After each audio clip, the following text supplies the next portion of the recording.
Let's get down to Booktube. My name is Michael Knipp, and I am here to do the reading habits tag. And I was tagged by Deanie at the channel Deanie. I'll link her channel down below. She is one of the most awesome and supportive and just really cool members of Booktube, so you should go give her a subscription if you aren't already subscribed to her. She tagged me some time ago. Let's forget about that and just jump into the questions or prompts or whatever they're called. Prompt number 1, do you have a certain place in your home for reading? No, I read whenever I get the chance. I listen to audiobooks when I am rocking my daughter or am doing anything around the house. I read books sometimes if I'm on the potty. I read my ebooks in bed if I'm at a computer. Sometimes I read on the computer because you can get your Kindle books on the computer. I very rarely read physical books unless I get them from the library at this point. Usually read those in bed, maybe on the couch. Prompt number 2, bookmark or a random piece of paper. If I'm using an e-reader, it doesn't matter. I've used a Kindle as a bookmark before when I had a physical book from the library. That's weird. Generally, my daughter likes to make art projects, like kids' crafts. She likes to take paper and cut it and put stickers on it and color on it. So usually I'm using a homemade bookmark from my daughter. Prompt 3, can you just stop reading at any point, or do you have to stop after a certain number of pages or chapters, or can you just stop in the middle or whatever? I feel like this is probably not good, but I can stop reading whenever. I don't want to say that I have a bad attention span, because I can take something and just focus on it for hours. Sometimes I can read for just infinite number of hours straight. The thing is, frequently I'm reading in a way where I can be distracted. And I'm not just talking about my children and good distractions. Sometimes if I'm reading on the computer, I have TweetDeck open or I have YouTube open, and anytime a notification pops up, I get extremely distracted and I'll just jump off and go do something else. That's not good, but it's true. So I can stop reading at any point on the page and I'll just have to figure it out later. 4, do you eat or drink while reading? I love eating. My body can attest to that, maybe too much, but I don't seem to. It's weird. I don't really like eating when I am reading. If I'm listening to an audiobook, I could be eating, but I really don't like to eat while I'm reading. I don't know if it's because I can't look at the food while I'm eating it. I don't know if that matters. I drink a lot of water. That's pretty much all I drink, so I constantly am drinking even while reading. 5, multitasking. Do I watch TV or listen to music while reading? I don't prefer to. I actually prefer it to be quiet or silent, which is weird because I mostly don't like silence. I don't like being left alone with my own thoughts. That's terrifying. I like to constantly be stimulated by something. That's a flaw of mine that maybe I'm working on. But when I read, I find it too easy to be distracted by those things. Like I said, I get distracted easily if I'm reading on a digital device. That being said, I've been trying to read at nighttime while my wife takes a shower and kind of takes some time for herself, and I'm watching the baby, and the baby likes to listen to music. So lately I've been reading while listening to John Mayer or something chill, so she can be entertained while I read as well. 6, one book at a time or several at once.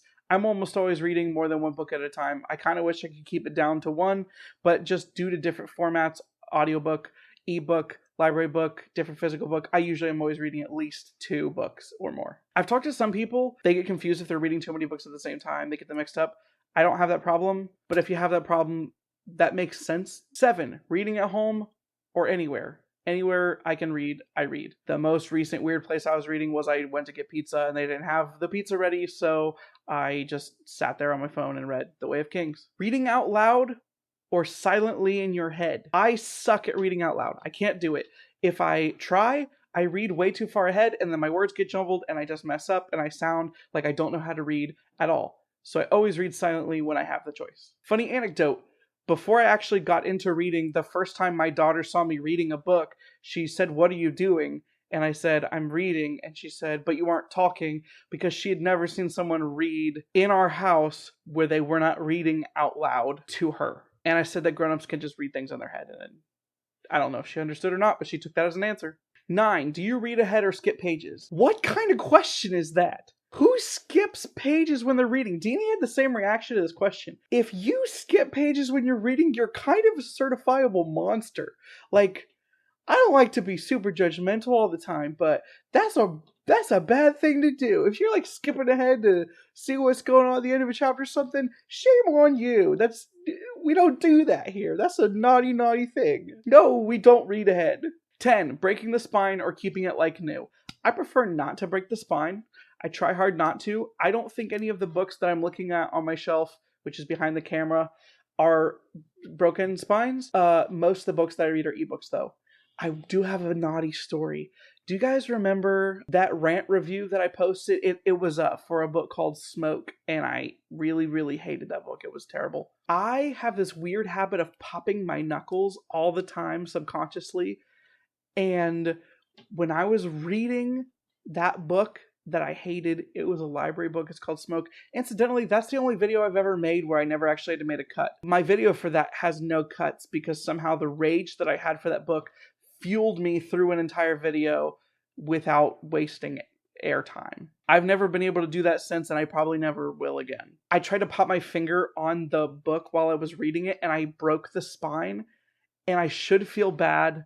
I do feel bad because it's a library book, but it was a bad book and I hated it, so 11. Do you write in your books? No. Like I said, most of them are ebooks. I bought a physical book of The Way of Kings, and I did think about like tabbing it and highlighting it and writing things down in the book, though. I might still do that. I just don't know how. I think it's cool when people have these like copies of books where they've written in it a bunch and they've done that kind of work. I don't know how to do that kind of work, but I respect it. Maybe someday I'll figure it out. This was a fun tag. Thank you, Deanie, for tagging me in it. And now I'm going to tag some other booktubers that I've been interacting with and watching their videos recently because they're awesome and I want you to watch them as well. First, one of the newest channels that I've started watching is a channel called Plants and Paperbacks. Brittany over there has a great vibe, great energy, super fun booktuber. She reads a lot of fantasy if you're into that.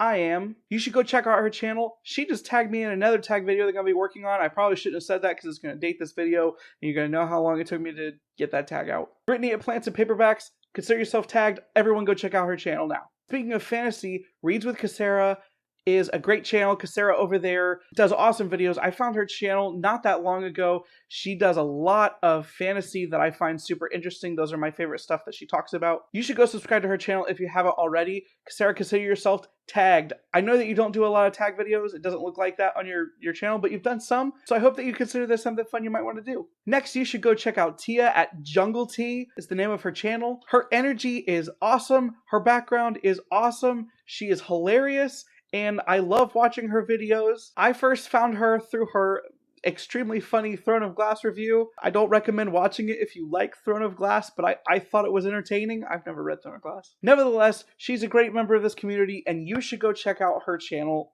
It's awesome. Consider yourself tagged here.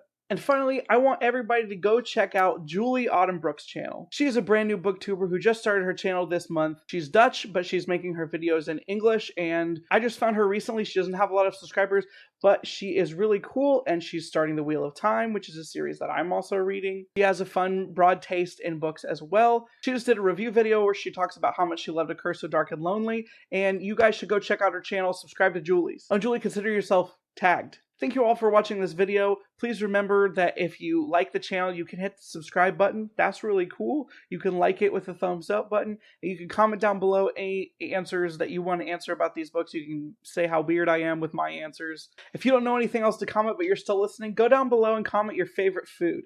I talked about food in this tag. I love to eat. What's your favorite food? Thank you guys for watching. I hope you come back. Remember, I'm not your dad, but I am your best friend. You're so very special.